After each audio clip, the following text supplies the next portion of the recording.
Dear students, আশা করি তোমরা সকলেই ভালো আছো। গতকাল আমি পিপিএস ও পিপিআরের আপডেট নিয়ে একটি ভিডিও আপলোড করেছি। সকলেই তোমরা ভিডিওটি দেখেছো এবং কমেন্ট বক্সে অনেকেই অনেক প্রশ্ন করেছো। আজ আমি তোমাদের সেই প্রশ্নগুলির উত্তর দেওয়ার যথাসাধ্য চেষ্টা করব। তোমাদের এই প্রশ্নগুলির উত্তর দেওয়ার মাধ্যমে অন্যান্য যে সমস্ত ছাত্রছাত্রীরা পিপিএস এবং পিপিআর করেছো তারা হয়তো তাদের উত্তরগুলি পেয়ে যাবে। তাই ভিডিওটি স্কিপ না করে তোমরা শেষ পর্যন্ত দেখবে।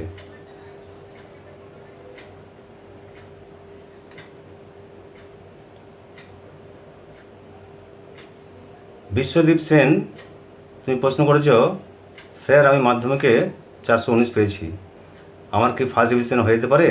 স্যার দয়া করে রিপ্লাই দেবেন। দেখো বিশ্বদীপ, তোমাকে বলছি, তুমি কটি বিষয়ে পিপিএসসির জন্য আবেদন করেছ তা তো উল্লেখ করনি।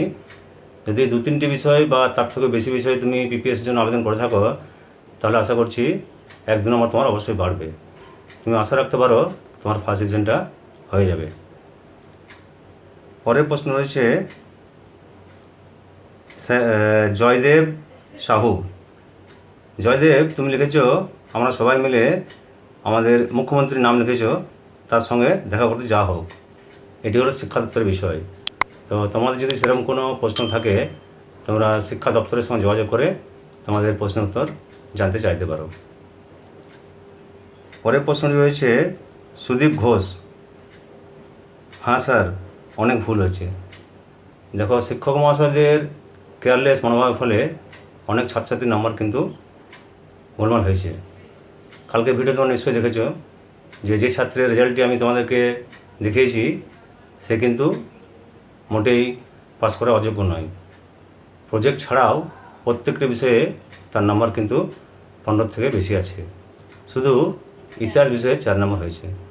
নিশ্চয়ই বুঝতে পারছো যে স্টুডেন্টটি অঙ্ক, প্রকৃতিবিজ্ঞান অর্থাৎ ভৌতবিজ্ঞান এবং জীবনবিজ্ঞানের বিষয়গুলির মধ্যে 15 বা তার বেশি নম্বর তুলতে পারে সে ইতিহাসে 4 নম্বর পেতে পারে না।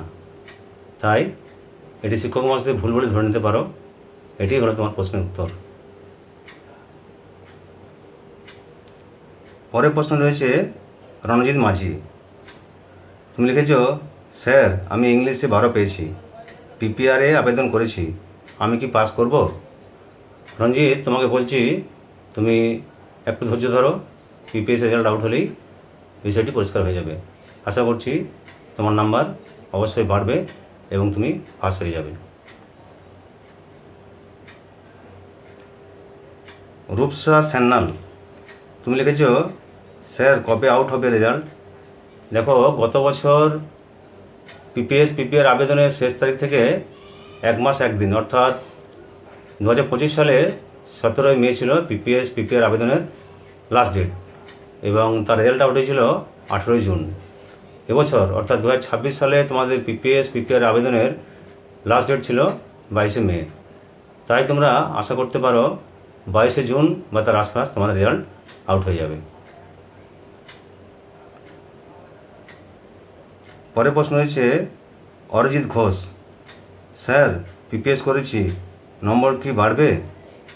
দেখো, পিপিএসে সেভাবে কিন্তু নাম্বার খুব বেশি হেরফের হয় না। যদি শিক্ষক মহাশয়রা কোনো প্রশ্নের নাম্বার যদি ভুলে যান বা মাঝের কোনো পাতা উল্টানোর ক্ষেত্রে অসুবিধা হয়ে থাকে, অর্থাৎ একটা পাতা উল্টে গেছে সে পাতায় নাম্বার দেওয়া হয়নি বা যোগফলে কোনো ভুল আছে, সেক্ষেত্রে কিন্তু নাম্বার তোমার বাড়তে পারে। তাই যদি তেমন কোনো ঘটনা ঘটে থাকে তাহলে তোমার নাম্বার অবশ্যই বাড়বে। এই ছিল আজকে তোমাদের কমেন্টসের প্রশ্নের উত্তর। আশা করছি আমার উত্তরে তোমরা খুশি হবে। আর যে সমস্ত স্টুডেন্টসদের মনে এই সমস্ত প্রশ্নগুলি উঠেছে তারা আশা করছি শুনে এগুলি নিশ্চিত হবে। যদি ভিডিওটি ভালো লাগে তাহলে লাইক, কমেন্ট, শেয়ার করতে ভুলো না। বন্ধুদেরকে বিষয়টি শেয়ার করবে। আর এই ধরনের গুরুত্বপূর্ণ আপডেট পাওয়ার জন্য আমার চ্যানেলটিকে অবশ্যই সাবস্ক্রাইব করে রাখবে। নমস্কার।